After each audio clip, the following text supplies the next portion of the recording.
한 사람의 인생에는 얼마나 많은 눈물과 웃음, 그리고 후회가 담길 수 있을까요?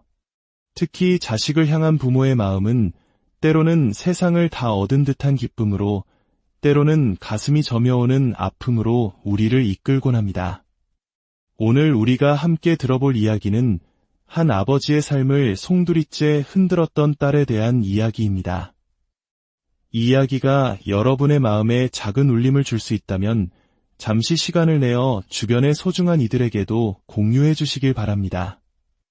여러분의 작은 관심이 잊혀진 목소리들의 힘을 실어줍니다.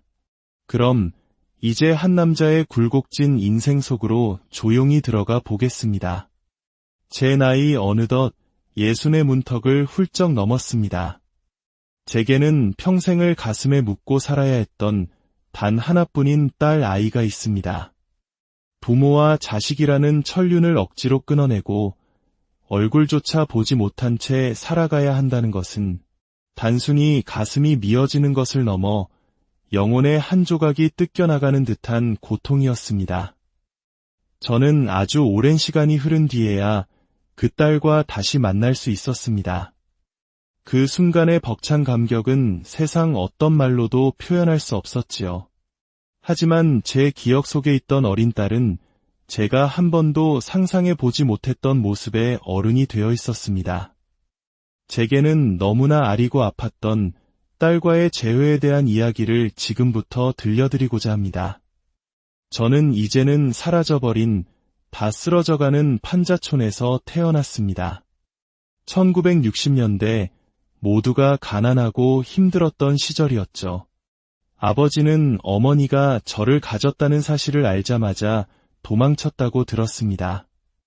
홀로 저를 키우시던 어머니는 고된 허드레실로 번 돈을 모두 술로 탕진하셨고 결국 알코올 중독으로 일찍 세상을 등지셨습니다.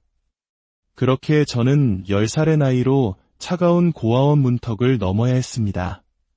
다행히 그곳 원장님과 선생님들은 좋은 분들이셨습니다. 덕분에 큰 문제 없이 그럭저럭 지낼 수 있었죠.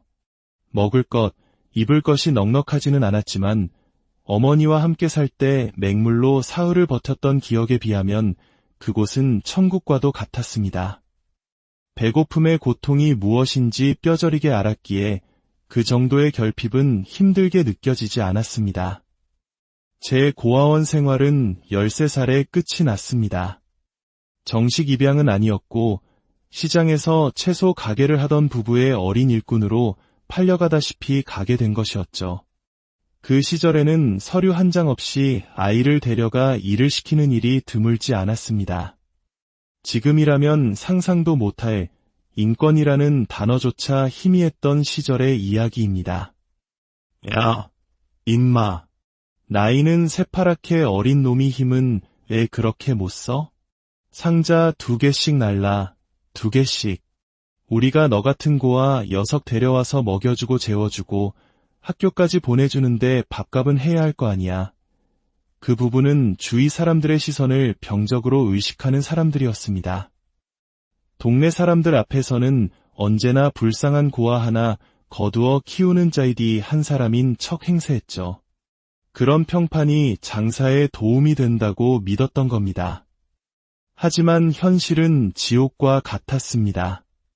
그들은 새벽동이 트기도 전에 저를 깨워 무거운 채소 상자를 나르게 했고 학교를 마치고 돌아오면 가게 앞에 세워두고 목이 터져라 장사를 시켰습니다. 집에 들어가서도 쉴 틈은 없었습니다. 청소, 빨래, 설거지, 온갖 집안일을 억지로 만들어내며 저를 잠시도 가만두지 않았죠. 학교까지 보내주는 만큼 제대로 뽕을 뽑아야 한다면서요. 그들에게 저는 그저 공짜나 다름없는 값싼 노동력이었을 뿐입니다. 내가 남편도 없이 혼자 이 힘든 채소 가게를 어떻게 계속하겠니? 너도 이제 클 만큼 컸으니 알아서 살 길 찾아봐야지. 우리가 뭐 피 섞인 부모 자식 사이도 아니고 내보낸다고 서운해하면 우스운 거다. 고등학교 입학을 앞둔 어느 날 가게 아저씨가 오토바이 사고로 세상을 떠나자 저는 그 집에서 쫓겨났습니다. 더 이상 쓸모가 없어졌기 때문이죠. 아줌마는 가게와 집을 모두 정리하고 친정으로 떠나버렸고 저는 하루아침에 길거리로 나앉게 되었습니다. 제가 있던 작은 고아원은 이미 문을 닫은 뒤라 돌아갈 곳조차 없었습니다.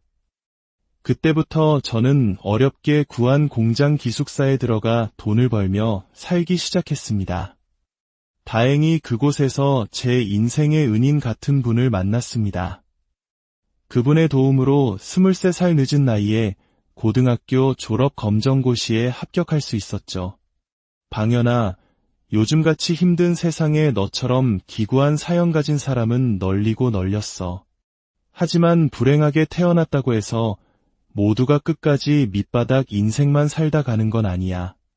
나는 사람이 세상에 태어나는 건 깊이를 알 수 없는 물가에 내던져지는 것과 같다고 생각한다. 물가요? 그래. 썩은 우물에 던져졌든 넓고 자유로운 바다에 던져졌든 사람은 헤엄치는 법을 배워야 해. 가라앉지 않기 위해 필사적으로 발버둥 쳐야 하는 거라고. 그렇게 악착같이 버티다 보면 아무리 높아 보이던 우물벽이라도 기어 올라갈 수 있는 법이야. 그러니 힘들어도 공부해라. 노력해서 그 지긋지긋한 팔자한테 지지 말고 멋지게 한번 살아봐. 내가 너한테 검정고시 공부를 가르쳐주는 건 최소한 그 썩은 우물에서만큼은 벗어나길 바라기 때문이다. 그 아저씨와의 인연은 그분이 공장을 먼저 떠나시면서 자연스레 끊겼습니다. 훗날 은혜를 갚고 싶어 수소문했지만 끝내 찾을 수는 없었죠.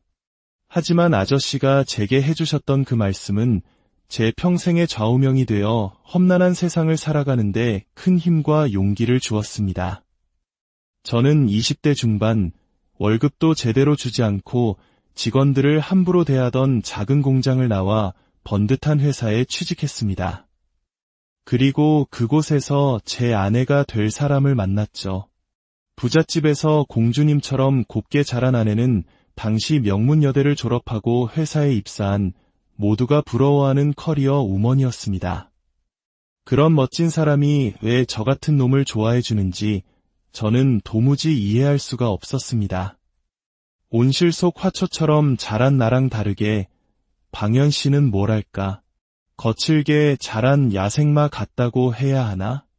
남자답고 너무 멋져요. 다른 남자들한테서는 느낄 수 없는 매력이 넘친다고요. 아내는 자신과 정반대의 환경에서 살아온 제 모습에 큰 매력을 느꼈던 것 같습니다. 저 역시 매사에 당당하고 자신감 넘치던 아내에게 푹 빠져버렸죠. 태어나서 여자를 만나본 적도 없었기에 첫 여자친구였던 아내를 향한 제 마음은 걷잡을 수 없이 커져만 갔습니다. 먼저 다가왔던 아내는 제게 청혼까지 먼저 했습니다. 저를 닮은 아이를 낳고 행복한 가정을 꾸리고 싶다면서요. 평생 가족이 없었던 제게 가족이라는 단어는 꿀보다 더 달콤하게 들렸습니다.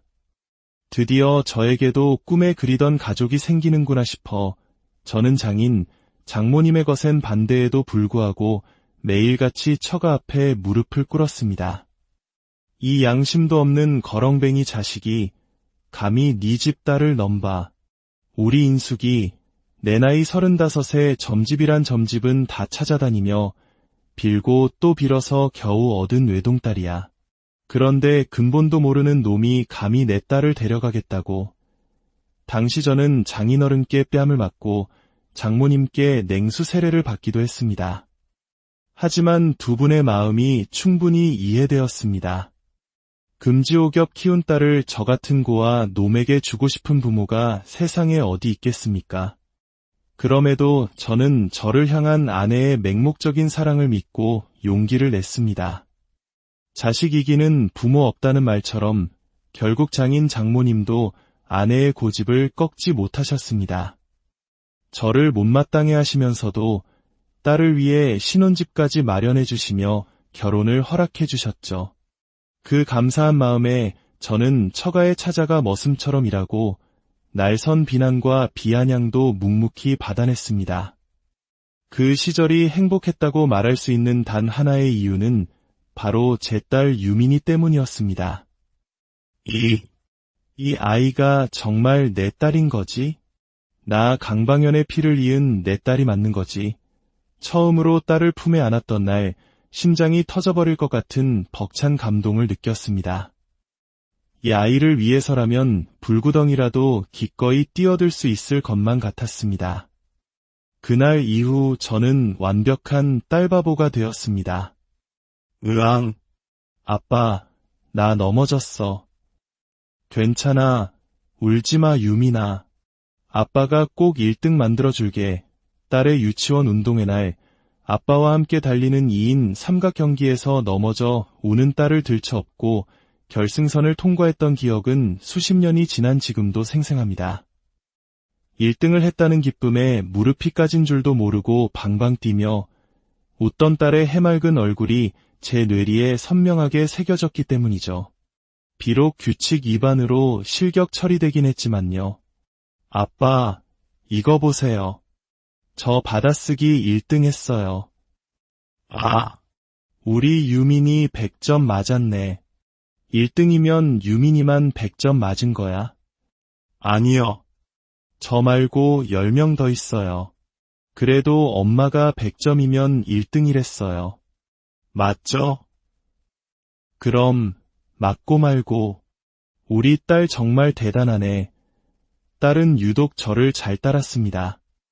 제가 퇴근하면 쪼르르 달려와 목에 매달렸고 학교에서 칭찬받은 일이 있으면 제 뒤를 졸졸 따라다니며 종알거렸죠. 9살 때는 학교 숙제라며 제 발을 씻겨주기도 했습니다. 제 엄지손가락만 하던 고사리 손이 언제 저렇게 커서 아비의 발을 닦아주는지 가슴 한편이 뭉클해졌습니다. 세상 전부를 준다 해도 바꿀 수 없을 것 같은 내 딸. 하지만 제 행복은 그리 오래가지 못했습니다. 아내와의 관계가 날이 갈수록 심각하게 악화되었기 때문입니다. 당신 어떻게 좀 더 큰 회사로 이직할 생각 안 해? 이게 월급이야. 쥐꼬리지. 내가 우리 엄마 아빠한테 얼마나 면이 안 서는 줄 알아? 백화점 가본 게 언젠지 기억도 안 나. 맨날 시장에서 싸구려 옷이나 사고 콩나물 한 줌 사는데도 손을 덜덜 떨고 내가 이렇게 구질구질하게 살게 될 줄은 꿈에도 몰랐어. 처음엔 저와 함께라면 단칸방에 살아도 좋다던 아내는 결혼 생활이 길어질수록 신경질적으로 변해갔습니다. 마치 제가 말만 걸어도 짜증을 내던 제 어머니처럼요. 처음에는 제 무능력함에 미안한 마음뿐이었지만 저를 벌레 보듯 무시하는 아내의 말을 듣고 있자니 저도 화가 치밀어 올랐습니다. 당신 그 칙칙한 양복 좀 갖다 버려. 바지 밑단 다 해진 것 좀 봐. 거지 같아 정말. 뭐? 거지? 당신이 그렇게 돈거리니까 나라도 아끼려고 이러는 거 아니야. 어떻게 말을 그렇게 해. 당신 꼴을 보고만 있어도 짜증나는데 그렇게 궁상까지 떠니까 더 보기 싫어. 그렇게 아까우면 돈을 더 벌어오든가. 그리고 당신이 그렇게 아껴봤자 내가 그 돈으로 백화점에서 원피스 하나 살 수 있을 것 같아? 택도 없어. 아내는 점점 더 노골적으로 저를 무시하고 처가에 의지했습니다. 장인 장모님께 생활비를 타서 사치를 부렸고 저만 보면 그릇을 던질 듯 내려놓으며 불만을 표출했습니다. 나중에는 같이 자기도 싫다며 저를 거실로 쫓아냈고 심지어는 자기가 파출부냐며 제 밥과 빨래만 쏙 빼놓고 챙기지 않기 시작했습니다. 살아온 환경이 너무 다른 사람들끼리는 애초에 행복해질 수 없는 거였어. 내가 너무 어렸다고. 사랑, 그까짓 거 10년도 못 버티고 사라지는 허상이라는 걸 몰랐던 거야.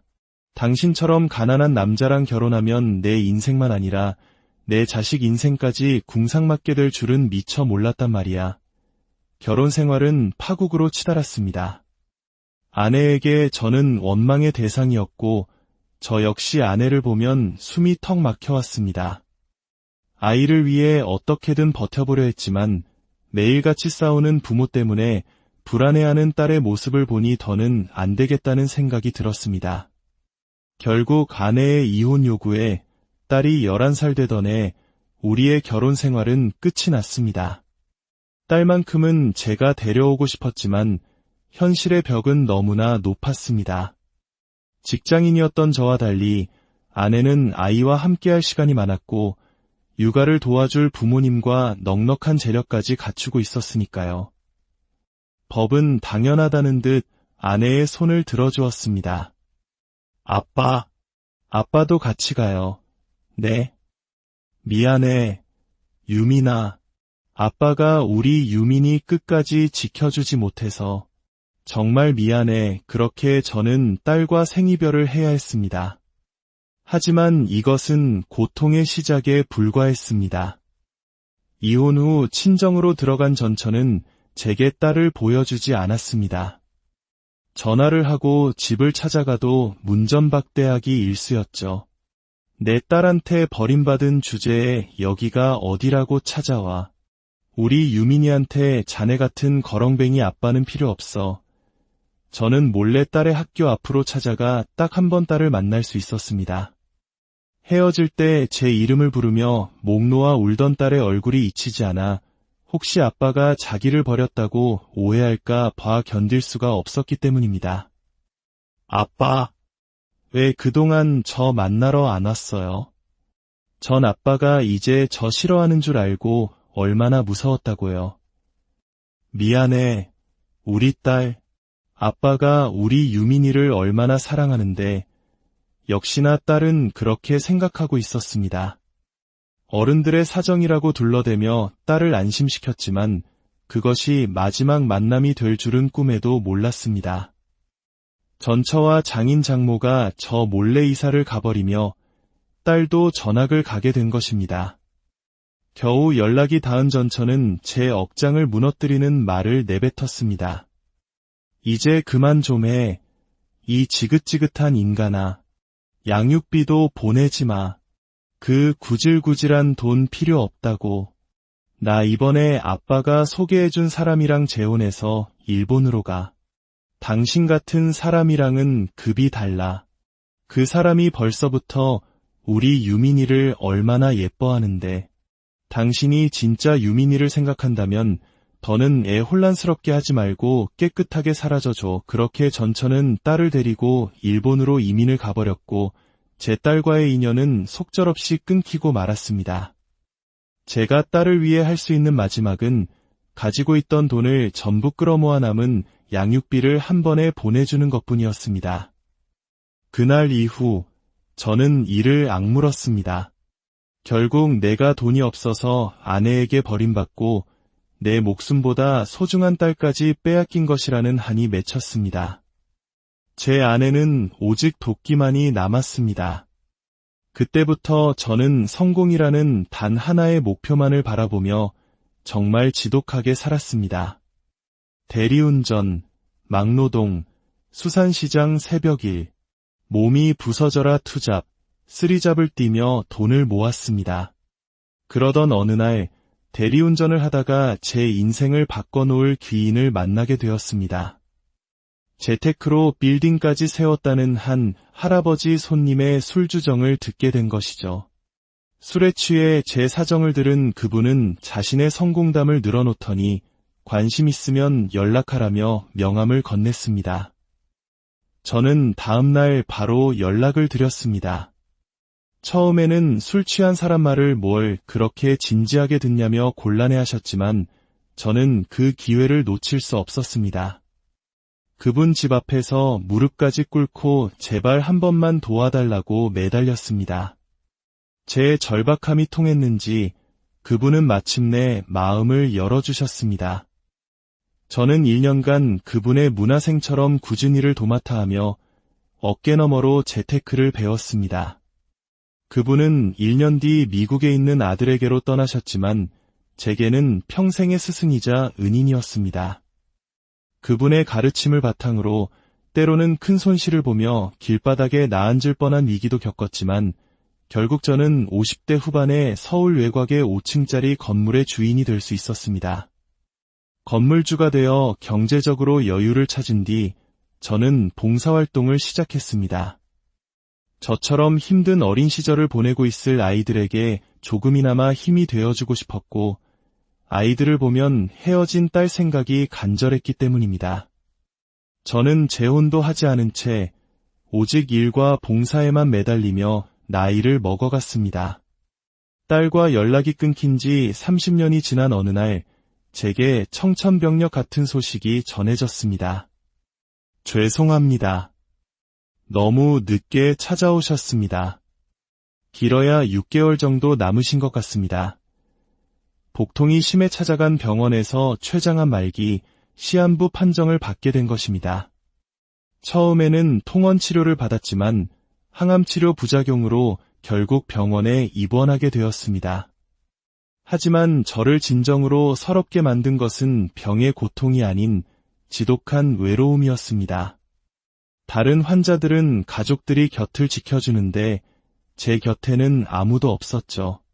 정말 치열하게 살았는데 마지막 가는 길이 이토록 초라한가 싶어 눈물이 났습니다. 그렇게 절망 속에서 하루하루를 보내던 어느 날 제게 기적 같은 전화 한 통이 걸려왔습니다. 여보세요. 강방현 씨 휴대폰 맞나요? 예, 그런데요. 누구시죠? 아빠, 저예요. 아빠 딸, 유민이요. 저 기억하세요. 유민이, 제 딸이었습니다. 너무 놀라 숨이 멎는 것 같았습니다. 저는 떨리는 목소리로 겨우 물었습니다. 정말 내 딸 유민이 맞니? 내 번호는 어떻게 알았어? 3년 전에 한국에 들어왔어요. 엄마랑은 인연 끊고요. 그동안 아빠 찾을 생각을 못했는데 얼마 전에 우연히 친척분 통해서 아빠 소식을 들었어요. 아빠가 많이 아프시다고. 정말이세요. 딸은 당장 병원으로 달려오겠다고 했습니다. 그리고 30년 만에 마주한 딸의 모습에 저는 그 자리에 주저앉아 오열하고 말았습니다. 유민아, 내 딸, 정말 그대로 컸구나. 어릴 적 얼굴이 그대로야. 아빠, 딸은 제게 달려와 와락 안겼습니다. 의심할 여지 없이 제 딸이었습니다.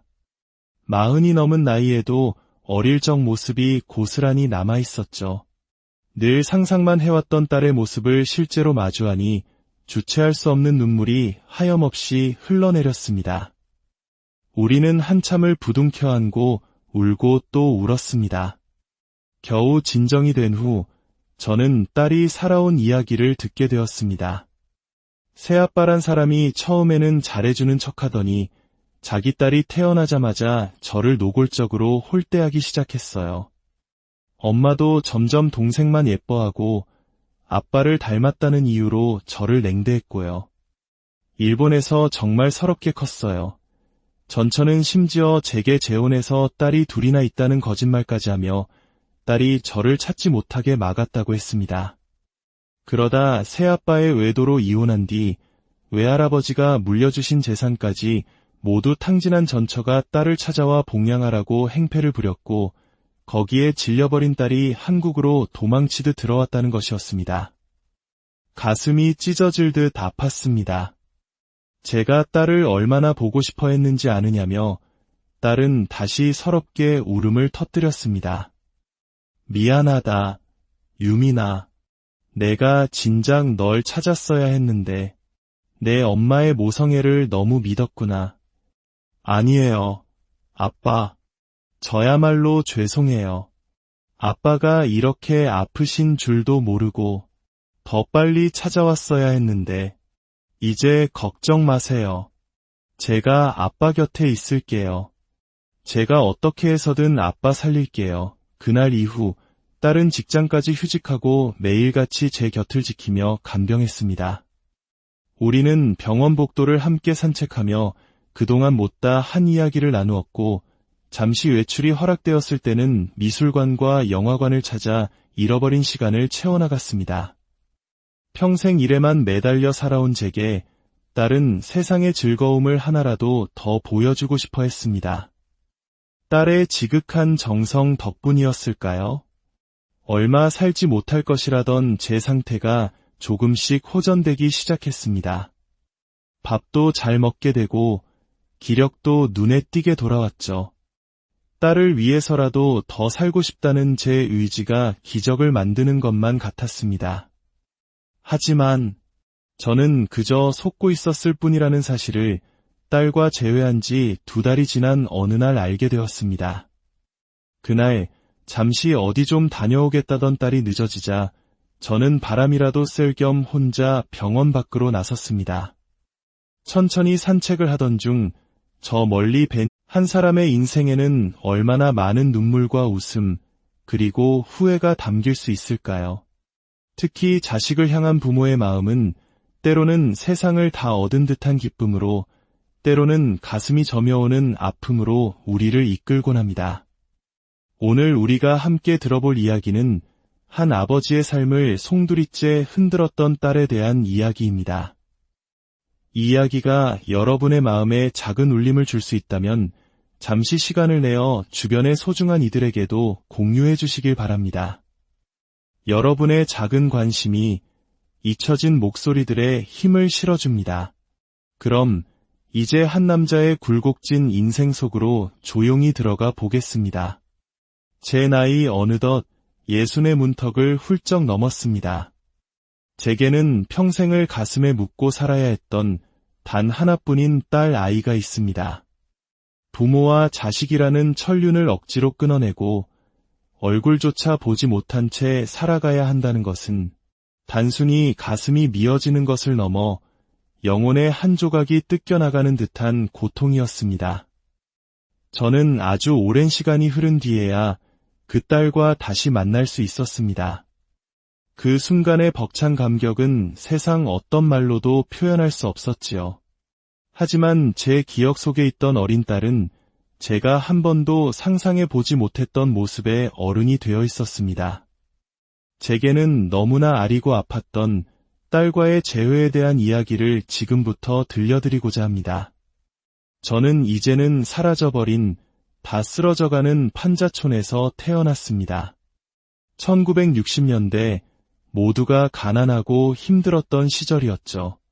아버지는 어머니가 저를 가졌다는 사실을 알자마자 도망쳤다고 들었습니다. 홀로 저를 키우시던 어머니는 고된 허드레실로 번 돈을 모두 술로 탕진하셨고 결국 알코올 중독으로 일찍 세상을 등지셨습니다. 그렇게 저는 10살의 나이로 차가운 고아원 문턱을 넘어야 했습니다. 다행히 그곳 원장님과 선생님들은 좋은 분들이셨습니다. 덕분에 큰 문제 없이 그럭저럭 지낼 수 있었죠. 먹을 것, 입을 것이 넉넉하지는 않았지만 어머니와 함께 살 때 맹물로 사흘을 버텼던 기억에 비하면 그곳은 천국과도 같았습니다. 배고픔의 고통이 무엇인지 뼈저리게 알았기에 그 정도의 결핍은 힘들게 느껴지지 않았습니다. 제 고아원 생활은 13살에 끝이 났습니다. 정식 입양은 아니었고 시장에서 채소 가게를 하던 부부의 어린 일꾼으로 팔려가다시피 가게 된 것이었죠. 그 시절에는 서류 한 장 없이 아이를 데려가 일을 시키는 일이 드물지 않았습니다. 지금이라면 상상도 못할 인권이라는 단어조차 희미했던 시절의 이야기입니다. 야, 임마. 나이는 새파랗게 어린 놈이 힘은 왜 그렇게 못 써? 상자 2개씩 날라, 2개씩. 우리가 너 같은 고아 녀석 데려와서 먹여주고 재워주고 학교까지 보내주는데 밥값은 해야 할 거 아니야. 그 부부는 주위 사람들의 시선을 병적으로 의식하는 사람들이었습니다. 동네 사람들 앞에서는 언제나 불쌍한 고아 하나 거두어 키우는 자이디 한 사람인 척 행세했죠. 그런 평판이 장사에 도움이 된다고 믿었던 겁니다. 하지만 현실은 지옥과 같았습니다. 그들은 새벽동이 트기도 전에 저를 깨워 무거운 채소 상자를 나르게 했고 학교를 마치고 돌아오면 가게 앞에 세워두고 목이 터져라 장사를 시켰습니다. 집에 들어가서도 쉴 틈은 없었습니다. 청소, 빨래, 설거지, 온갖 집안일을 억지로 만들어내며 저를 잠시도 가만두지 않았죠. 학교까지 보내주는 만큼 제대로 뽕을 뽑아야 한다면서요. 그들에게 저는 그저 공짜나 다름없는 값싼 노동력이었을 뿐입니다. 내가 남편도 없이 혼자 이 힘든 채소 가게를 어떻게 계속하겠니? 너도 이제 클 만큼 컸으니 알아서 살 길 찾아봐야지. 우리가 뭐 피 섞인 부모 자식 사이도 아니고 내보낸다고 서운해하면 우스운 거다. 고등학교 입학을 앞둔 어느 날 가게 아저씨가 오토바이 사고로 세상을 떠나자 저는 그 집에서 쫓겨났습니다. 더 이상 쓸모가 없어졌기 때문이죠. 아줌마는 가게와 집을 모두 정리하고 친정으로 떠나버렸고 저는 하루아침에 길거리로 나앉게 되었습니다. 제가 있던 작은 고아원은 이미 문을 닫은 뒤라 돌아갈 곳조차 없었습니다. 그때부터 저는 어렵게 구한 공장 기숙사에 들어가 돈을 벌며 살기 시작했습니다. 다행히 그곳에서 제 인생의 은인 같은 분을 만났습니다. 그분의 도움으로 23살 늦은 나이에 고등학교 졸업 검정고시에 합격할 수 있었죠. 방연아, 요즘같이 힘든 세상에 너처럼 기구한 사연 가진 사람은 널리고 널렸어. 하지만 불행하게 태어났다고 해서 모두가 끝까지 밑바닥 인생만 살다 가는 건 아니야. 나는 사람이 세상에 태어나는 건 깊이를 알 수 없는 물가에 내던져지는 것과 같다고 생각한다. 물가요? 그래. 썩은 우물에 던져졌든 넓고 자유로운 바다에 던져졌든 사람은 헤엄치는 법을 배워야 해. 가라앉지 않기 위해 필사적으로 발버둥 쳐야 하는 거라고. 그렇게 악착같이 버티다 보면 아무리 높아 보이던 우물벽이라도 기어 올라갈 수 있는 법이야. 그러니 힘들어도 공부해라. 노력해서 그 지긋지긋한 팔자한테 지지 말고 멋지게 한번 살아봐. 내가 너한테 검정고시 공부를 가르쳐주는 건 최소한 그 썩은 우물에서만큼은 벗어나길 바라기 때문이다. 그 아저씨와의 인연은 그분이 공장을 먼저 떠나시면서 자연스레 끊겼습니다. 훗날 은혜를 갚고 싶어 수소문했지만 끝내 찾을 수는 없었죠. 하지만 아저씨가 제게 해주셨던 그 말씀은 제 평생의 좌우명이 되어 험난한 세상을 살아가는데 큰 힘과 용기를 주었습니다. 저는 20대 중반, 월급도 제대로 주지 않고 직원들을 함부로 대하던 작은 공장을 나와 번듯한 회사에 취직했습니다. 그리고 그곳에서 제 아내가 될 사람을 만났죠. 부잣집에서 공주님처럼 곱게 자란 아내는 당시 명문여대를 졸업하고 회사에 입사한 모두가 부러워하는 커리어 우먼이었습니다. 그런 멋진 사람이 왜 저 같은 놈을 좋아해 주는지 저는 도무지 이해할 수가 없었습니다. 온실 속 화초처럼 자란 나랑 다르게 방연 씨는 뭐랄까, 거칠게 자란 야생마 같다고 해야 하나? 남자답고 너무 멋져요. 다른 남자들한테서는 느낄 수 없는 매력이 넘친다고요. 아내는 자신과 정반대의 환경에서 살아온 제 모습에 큰 매력을 느꼈던 것 같습니다. 저 역시 매사에 당당하고 자신감 넘치던 아내에게 푹 빠져버렸죠. 태어나서 여자를 만나본 적도 없었기에 첫 여자친구였던 아내를 향한 제 마음은 걷잡을 수 없이 커져만 갔습니다. 먼저 다가왔던 아내는 제게 청혼까지 먼저 했습니다. 저를 닮은 아이를 낳고 행복한 가정을 꾸리고 싶다면서요. 평생 가족이 없었던 제게 가족이라는 단어는 꿀보다 더 달콤하게 들렸습니다. 드디어 저에게도 꿈에 그리던 가족이 생기는구나 싶어 저는 장모님의 거센 반대에도 불구하고 매일같이 처가 앞에 무릎을 꿇었습니다. 이 양심도 없는 거렁뱅이 자식이 감히 네 집 딸을 넘봐. 우리 인숙이 내 나이 35에 점집이란 점집은 다 찾아다니며 빌고 또 빌어서 겨우 얻은 외동딸이야. 그런데 근본도 모르는 놈이 감히 내 딸을 데려가겠다고. 당시 저는 장인어른께 뺨을 맞고 장모님께 냉수 세례를 받기도 했습니다. 하지만 두 분의 마음이 충분히 이해되었습니다. 금지옥엽 키운 딸을 저 같은 고아 놈에게 주고 싶은 부모가 세상에 어디 있겠습니까? 그럼에도 저는 저를 향한 아내의 맹목적인 사랑을 믿고 용기를 냈습니다. 자식 이기는 부모 없다는 말처럼 결국 장인 장모님도 아내의 고집을 꺾지 못하셨습니다. 저를 못마땅해 하시면서도 딸을 위해 신혼집까지 마련해 주시며 결혼을 허락해 주셨죠. 그 감사한 마음에 저는 처가에 찾아가 머슴처럼 일하고 날선 비난과 비아냥도 묵묵히 받아냈습니다. 그 시절이 행복했다고 말할 수 있는 단 하나의 이유는 바로 제 딸 유민이 때문이었습니다. 이 아이가 정말 내 딸인 거지? 나 강방연의 피를 이은 내 딸이 맞는 거지. 처음으로 딸을 품에 안았던 날 심장이 터져버릴 것 같은 벅찬 감동을 느꼈습니다. 이 아이를 위해서라면 불구덩이라도 기꺼이 뛰어들 수 있을 것만 같았습니다. 그날 이후 저는 완벽한 딸바보가 되었습니다. 으앙. 아빠, 나 넘어졌어. 괜찮아. 울지마 유민아. 아빠가 꼭 1등 만들어줄게. 딸의 유치원 운동회 날 아빠와 함께 달리는 2인 삼각 경기에서 넘어져 우는 딸을 들쳐업고 결승선을 통과했던 기억은 수십 년이 지난 지금도 생생합니다.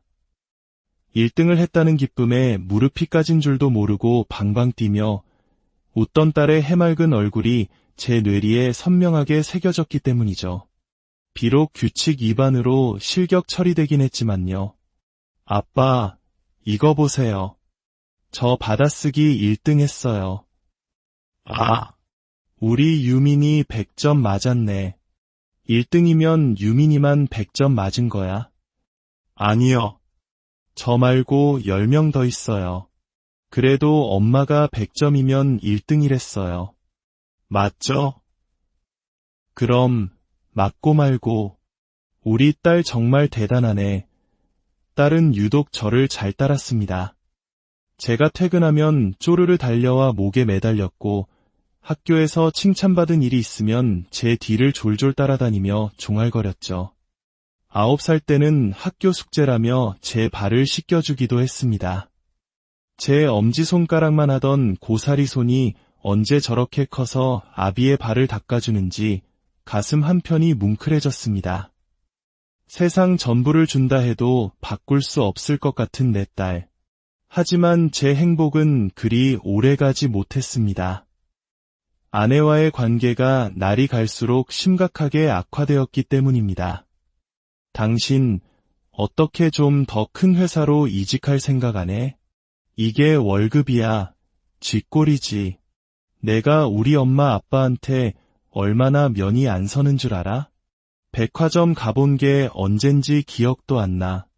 맨날 시장에서 싸구려 옷이나 사고 콩나물 한 줌 사는데도 손을 덜덜 떨고 내가 이렇게 구질구질하게 살게 될 줄은 꿈에도 몰랐어. 처음엔 저와 함께라면 단칸방에 살아도 좋다던 아내는 결혼 생활이 길어질수록 신경질적으로 변해갔습니다. 마치 제가 말만 걸어도 짜증을 내던 제 어머니처럼요. 처음에는 제 무능력함에 미안한 마음뿐이었지만 저를 벌레 보듯 무시하는 아내의 말을 듣고 있자니 저도 화가 치밀어 올랐습니다. 당신 그 칙칙한 양복 좀 갖다 버려. 바지 밑단 다 해진 것 좀 봐. 거지 같아 정말. 뭐? 거지? 당신이 그렇게 돈거리니까 나라도 아끼려고 이러는 거 아니야. 어떻게 말을 그렇게 해. 당신 꼴을 보고만 있어도 짜증나는데 그렇게 궁상까지 떠니까 더 보기 싫어. 그렇게 아까우면 돈을 더 벌어오든가. 그리고 당신이 그렇게 아껴봤자 내가 그 돈으로 백화점에서 원피스 하나 살 수 있을 것 같아? 택도 없어.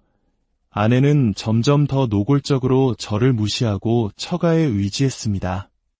장인 장모님께 생활비를 타서 사치를 부렸고 저만 보면 그릇을 던질 듯 내려놓으며 불만을 표출했습니다. 나중에는 같이 자기도 싫다며 저를 거실로 쫓아냈고 심지어는 자기가 파출부냐며 제 밥과 빨래만 쏙 빼놓고 챙기지 않기 시작했습니다.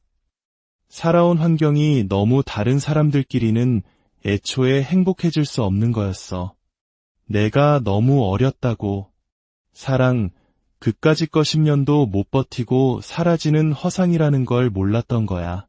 당신처럼 가난한 남자랑 결혼하면 내 인생만 아니라 내 자식 인생까지 궁상맞게 될 줄은 미처 몰랐단 말이야.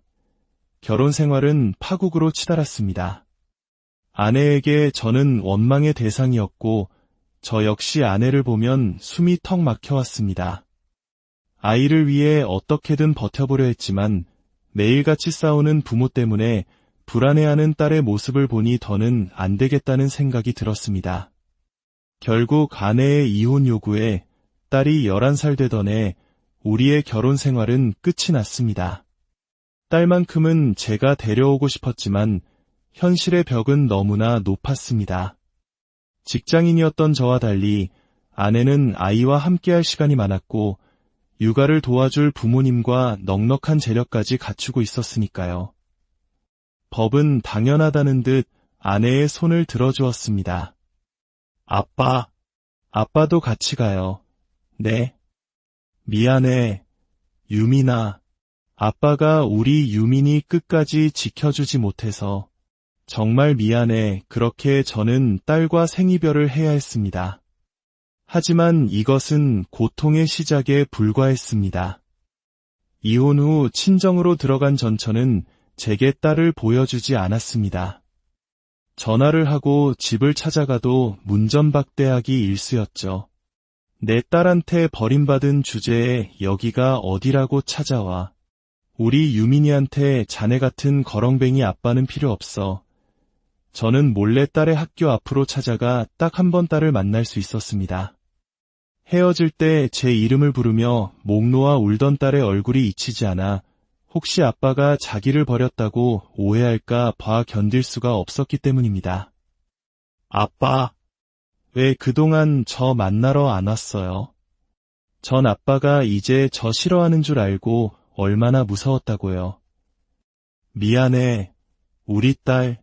아빠가 우리 유민이를 얼마나 사랑하는데 역시나 딸은 그렇게 생각하고 있었습니다. 어른들의 사정이라고 둘러대며 딸을 안심시켰지만 그것이 마지막 만남이 될 줄은 꿈에도 몰랐습니다. 전처와 장인 장모가 저 몰래 이사를 가버리며 딸도 전학을 가게 된 것입니다. 겨우 연락이 닿은 전처는 제 억장을 무너뜨리는 말을 내뱉었습니다. 이제 그만 좀 해. 이 지긋지긋한 인간아. 양육비도 보내지 마. 그 구질구질한 돈 필요 없다고. 나 이번에 아빠가 소개해준 사람이랑 재혼해서 일본으로 가. 당신 같은 사람이랑은 급이 달라. 그 사람이 벌써부터 우리 유민이를 얼마나 예뻐하는데. 당신이 진짜 유민이를 생각한다면 더는 애 혼란스럽게 하지 말고 깨끗하게 사라져줘. 그렇게 전처는 딸을 데리고 일본으로 이민을 가버렸고 제 딸과의 인연은 속절없이 끊기고 말았습니다. 제가 딸을 위해 할 수 있는 마지막은 가지고 있던 돈을 전부 끌어모아 남은 양육비를 한 번에 보내주는 것뿐이었습니다. 그날 이후 저는 이를 악물었습니다. 결국 내가 돈이 없어서 아내에게 버림받고 내 목숨보다 소중한 딸까지 빼앗긴 것이라는 한이 맺혔습니다. 제 아내는 오직 돕기만이 남았습니다. 그때부터 저는 성공이라는 단 하나의 목표만을 바라보며 정말 지독하게 살았습니다. 대리운전, 막노동, 수산시장 새벽일, 몸이 부서져라 투잡, 쓰리잡을 뛰며 돈을 모았습니다. 그러던 어느 날 대리운전을 하다가 제 인생을 바꿔놓을 귀인을 만나게 되었습니다. 재테크로 빌딩까지 세웠다는 한 할아버지 손님의 술주정을 듣게 된 것이죠.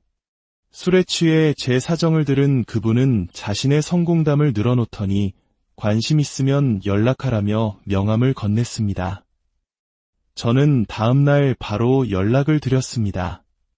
처음에는 술 취한 사람 말을 뭘 그렇게 진지하게 듣냐며 곤란해하셨지만 저는 그 기회를 놓칠 수 없었습니다. 그분 집 앞에서 무릎까지 꿇고 제발 한 번만 도와달라고 매달렸습니다.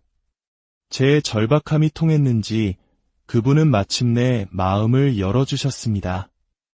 저는 1년간 그분의 문화생처럼 꾸준히 일을 도맡아 하며 어깨너머로 재테크를 배웠습니다. 그분은 1년 뒤 미국에 있는 아들에게로 떠나셨지만 제게는 평생의 스승이자 은인이었습니다. 그분의 가르침을 바탕으로 때로는 큰 손실을 보며 길바닥에 나앉을 뻔한 위기도 겪었지만 결국 저는 50대 후반에 서울 외곽의 5층짜리 건물의 주인이 될 수 있었습니다. 건물주가 되어 경제적으로 여유를 찾은 뒤 저는 봉사활동을 시작했습니다. 저처럼 힘든 어린 시절을 보내고 있을 아이들에게 조금이나마 힘이 되어주고 싶었고 아이들을 보면 헤어진 딸 생각이 간절했기 때문입니다. 저는 재혼도 하지 않은 채 오직 일과 봉사에만 매달리며 나이를 먹어갔습니다. 딸과 연락이 끊긴 지 30년이 지난 어느 날 제게 청천벽력 같은 소식이 전해졌습니다. 죄송합니다. 너무 늦게 찾아오셨습니다. 길어야 6개월 정도 남으신 것 같습니다. 복통이 심해 찾아간 병원에서 췌장암 말기 시한부 판정을 받게 된 것입니다. 처음에는 통원 치료를 받았지만 항암 치료 부작용으로 결국 병원에 입원하게 되었습니다. 하지만 저를 진정으로 서럽게 만든 것은 병의 고통이 아닌 지독한 외로움이었습니다. 다른 환자들은 가족들이 곁을 지켜주는데 제 곁에는 아무도 없었죠. 정말 치열하게 살았는데 마지막 가는 길이 이토록 초라한가 싶어 눈물이 났습니다. 그렇게 절망 속에서 하루하루를 보내던 어느 날 제게 기적 같은 전화 한 통이 걸려왔습니다. 여보세요. 강방현 씨 휴대폰 맞나요? 예, 그런데요. 누구시죠? 아빠, 저예요. 아빠 딸, 유민이요. 저 기억하세요. 유민이 제 딸이었습니다. 너무 놀라 숨이 멎는 것 같았습니다. 저는 떨리는 목소리로 겨우 물었습니다. 정말 내 딸 유민이 맞니? 내 번호는 어떻게 알았어? 3년 전에 한국에 들어왔어요. 엄마랑은 인연 끊고요. 그동안 아빠 찾을 생각을 못했는데 얼마 전에 우연히 친척분 통해서 아빠 소식을 들었어요. 아빠가 많이 아프시다고. 정말이세요. 딸은 당장 병원으로 달려오겠다고 했습니다. 그리고 30년 만에 마주한 딸의 모습에 저는 그 자리에 주저앉아 오열하고 말았습니다. 유민아, 내 딸, 정말 그대로 컸구나. 어릴 적 얼굴이 그대로야. 아빠, 딸은 제게 달려와 와락 안겼습니다. 의심할 여지 없이 제 딸이었습니다.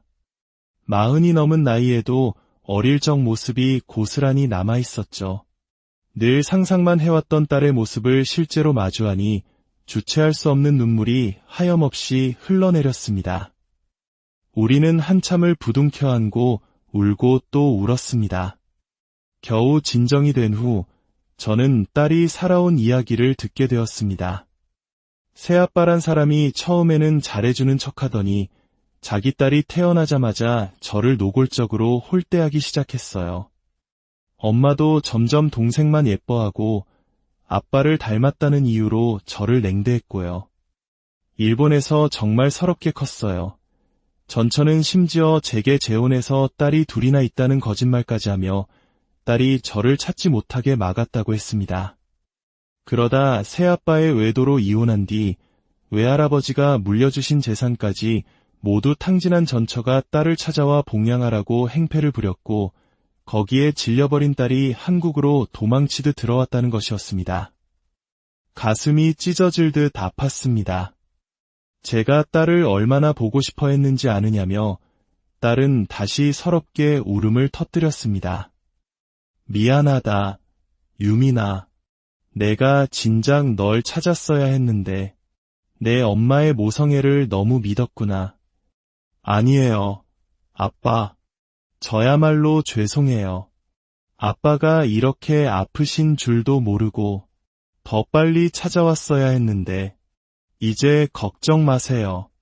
제가 아빠 곁에 있을게요. 제가 어떻게 해서든 아빠 살릴게요. 그날 이후 딸은 직장까지 휴직하고 매일같이 제 곁을 지키며 간병했습니다. 우리는 병원 복도를 함께 산책하며 그동안 못다 한 이야기를 나누었고 잠시 외출이 허락되었을 때는 미술관과 영화관을 찾아 잃어버린 시간을 채워나갔습니다. 평생 일에만 매달려 살아온 제게 딸은 세상의 즐거움을 하나라도 더 보여주고 싶어 했습니다. 딸의 지극한 정성 덕분이었을까요? 얼마 살지 못할 것이라던 제 상태가 조금씩 호전되기 시작했습니다. 밥도 잘 먹게 되고 기력도 눈에 띄게 돌아왔죠. 딸을 위해서라도 더 살고 싶다는 제 의지가 기적을 만드는 것만 같았습니다. 하지만 저는 그저 속고 있었을 뿐이라는 사실을 딸과 재회한 지 2달이 지난 어느 날 알게 되었습니다. 그날 잠시 어디 좀 다녀오겠다던 딸이 늦어지자 저는 바람이라도 쐴 겸 혼자 병원 밖으로 나섰습니다. 천천히 산책을 하던 중 저 멀리 뵌 한 사람의 인생에는 얼마나 많은 눈물과 웃음, 그리고 후회가 담길 수 있을까요? 특히 자식을 향한 부모의 마음은 때로는 세상을 다 얻은 듯한 기쁨으로, 때로는 가슴이 저며오는 아픔으로 우리를 이끌곤 합니다. 오늘 우리가 함께 들어볼 이야기는 한 아버지의 삶을 송두리째 흔들었던 딸에 대한 이야기입니다. 이 이야기가 여러분의 마음에 작은 울림을 줄 수 있다면 잠시 시간을 내어 주변의 소중한 이들에게도 공유해 주시길 바랍니다. 여러분의 작은 관심이 잊혀진 목소리들에 힘을 실어줍니다. 그럼 이제 한 남자의 굴곡진 인생 속으로 조용히 들어가 보겠습니다. 제 나이 어느덧 60의 문턱을 훌쩍 넘었습니다. 제게는 평생을 가슴에 묻고 살아야 했던 단 하나뿐인 딸 아이가 있습니다.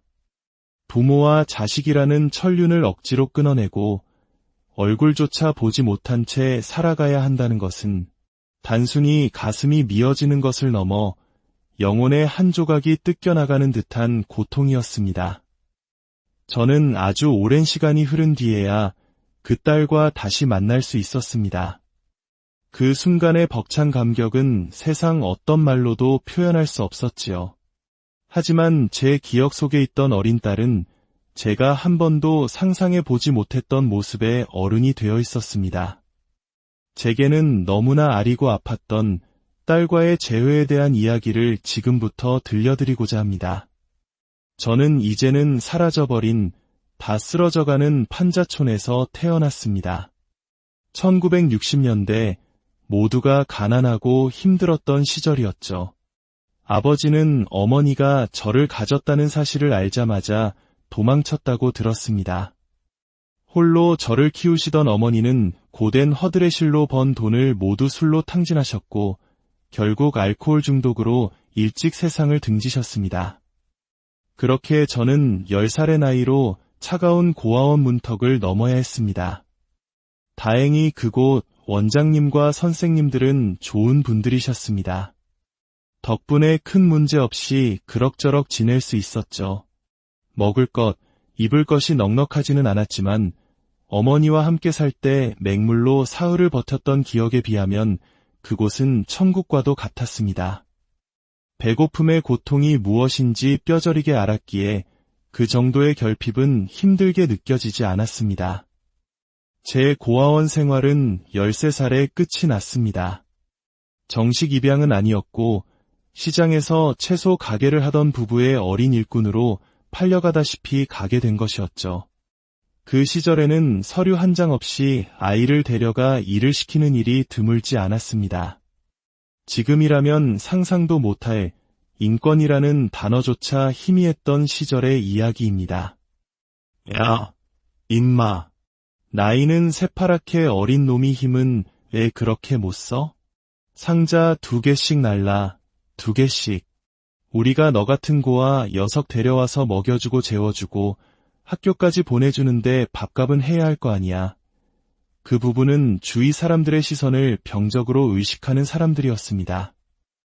동네 사람들 앞에서는 언제나 불쌍한 고아 하나 거두어 키우는 자이디 한 사람인 척 행세했죠. 그런 평판이 장사에 도움이 된다고 믿었던 겁니다. 하지만 현실은 지옥과 같았습니다. 그들은 새벽동이 트기도 전에 저를 깨워 무거운 채소 상자를 나르게 했고 학교를 마치고 돌아오면 가게 앞에 세워두고 목이 터져라 장사를 시켰습니다. 집에 들어가서도 쉴 틈은 없었습니다. 청소, 빨래, 설거지, 온갖 집안일을 억지로 만들어내며 저를 잠시도 가만두지 않았죠. 학교까지 보내주는 만큼 제대로 뽕을 뽑아야 한다면서요. 그들에게 저는 그저 공짜나 다름없는 값싼 노동력이었을 뿐입니다. 내가 남편도 없이 혼자 이 힘든 채소 가게를 어떻게 계속하겠니? 너도 이제 클 만큼 컸으니 알아서 살 길 찾아봐야지. 우리가 뭐 피 섞인 부모 자식 사이도 아니고 내보낸다고 서운해하면 우스운 거다. 고등학교 입학을 앞둔 어느 날 가게 아저씨가 오토바이 사고로 세상을 떠나자 저는 그 집에서 쫓겨났습니다. 더 이상 쓸모가 없어졌기 때문이죠. 아줌마는 가게와 집을 모두 정리하고 친정으로 떠나버렸고 저는 하루아침에 길거리로 나앉게 되었습니다. 제가 있던 작은 고아원은 이미 문을 닫은 뒤라 돌아갈 곳조차 없었습니다. 그때부터 저는 어렵게 구한 공장 기숙사에 들어가 돈을 벌며 살기 시작했습니다. 다행히 그곳에서 제 인생의 은인 같은 분을 만났습니다. 그분의 도움으로 23살 늦은 나이에 고등학교 졸업 검정고시에 합격할 수 있었죠. 방연아, 요즘같이 힘든 세상에 너처럼 기구한 사연 가진 사람은 널리고 널렸어. 하지만 불행하게 태어났다고 해서 모두가 끝까지 밑바닥 인생만 살다 가는 건 아니야. 나는 사람이 세상에 태어나는 건 깊이를 알 수 없는 물가에 내던져지는 것과 같다고 생각한다. 물가요? 그래. 썩은 우물에 던져졌든 넓고 자유로운 바다에 던져졌든 사람은 헤엄치는 법을 배워야 해. 가라앉지 않기 위해 필사적으로 발버둥 쳐야 하는 거라고. 그렇게 악착같이 버티다 보면 아무리 높아 보이던 우물벽이라도 기어 올라갈 수 있는 법이야. 그러니 힘들어도 공부해라. 노력해서 그 지긋지긋한 팔자한테 지지 말고 멋지게 한번 살아봐. 내가 너한테 검정고시 공부를 가르쳐주는 건 최소한 그 썩은 우물에서만큼은 벗어나길 바라기 때문이다. 그 아저씨와의 인연은 그분이 공장을 먼저 떠나시면서 자연스레 끊겼습니다. 훗날 은혜를 갚고 싶어 수소문했지만 끝내 찾을 수는 없었죠. 하지만 아저씨가 제게 해주셨던 그 말씀은 제 평생의 좌우명이 되어 험난한 세상을 살아가는데 큰 힘과 용기를 주었습니다. 저는 20대 중반, 월급도 제대로 주지 않고 직원들을 함부로 대하던 작은 공장을 나와 번듯한 회사에 취직했습니다. 그리고 그곳에서 제 아내가 될 사람을 만났죠. 부잣집에서 공주님처럼 곱게 자란 아내는 당시 명문여대를 졸업하고 회사에 입사한 모두가 부러워하는 커리어 우먼이었습니다. 그런 멋진 사람이 왜 저 같은 놈을 좋아해 주는지 저는 도무지 이해할 수가 없었습니다. 온실 속 화초처럼 자란 나랑 다르게 방연 씨는 뭐랄까, 거칠게 자란 야생마 같다고 해야 하나? 남자답고 너무 멋져요. 다른 남자들한테서는 느낄 수 없는 매력이 넘친다고요. 아내는 자신과 정반대의 환경에서 살아온 제 모습에 큰 매력을 느꼈던 것 같습니다. 저 역시 매사에 당당하고 자신감 넘치던 아내에게 푹 빠져버렸죠. 태어나서 여자를 만나본 적도 없었기에 첫 여자친구였던 아내를 향한 제 마음은 걷잡을 수 없이 커져만 갔습니다. 먼저 다가왔던 아내는 제게 청혼까지 먼저 했습니다. 저를 닮은 아이를 낳고